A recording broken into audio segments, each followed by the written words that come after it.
Ya Allah bang. Astagfirullah bang. Astagfirullahaladzim, mimpi apa bang? Udah tahu air kayak gitu dibilangin. Kronologi mobil terseret banjir di Bekasi, berawal dari pengemudi yang ngeyel, ingin berangkat kerja. Sebuah video yang memperlihatkan mobil yang terseret arus saat menerobos banjir di wilayah Bekasi, Jawa Barat, menjadi viral di media sosial pada Selasa tanggal 4 Maret tahun 2025.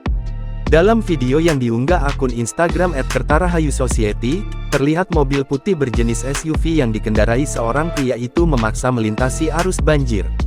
Beberapa warga juga terdengar memberi peringatan kepada pengendara mobil agar tidak menerobos. "Ya Allah, Pak, turun, Pak, turun!" teriak seorang pria dalam rekaman video yang diunggah. Namun, pengendara ternyata tetap nekat melaju, hingga akhirnya arus banjir yang sangat kuat menyeret mobil tersebut. Kepala Bidang Kedaruratan dan Logistik BPBD Kabupaten Bekasi, Dodi Supriyadi, membenarkan peristiwa tersebut. Dodi menjelaskan, kejadian itu terjadi di Kampung Nawit, Desa Kertarahayu, Kecamatan Setu, Kabupaten Bekasi. Ia kejadian sekitar jam 6 pagi, korbannya satu orang, ujar Dodi saat dikonfirmasi pada Selasa tanggal 4 Maret tahun 2025. Warga sudah memberi peringatan kepada pengemudi agar tidak melintas di jalan tersebut karena tergenang banjir dengan arus yang cukup deras. Namun, pengemudi tetap memaksa melintasi arus banjir hingga kendaraan roda 4-nya terseret. Sejak awal, warga sudah mengingatkan agar tidak lewat situ karena ada banjir, tapi dia tetap nekat, jelasnya.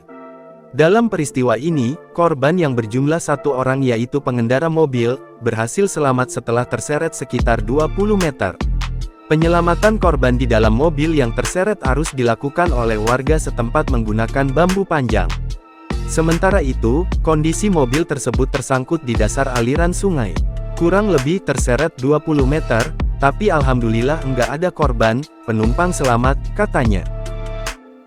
Download Tribun X sekarang, menghadirkan lokal menjadi Indonesia.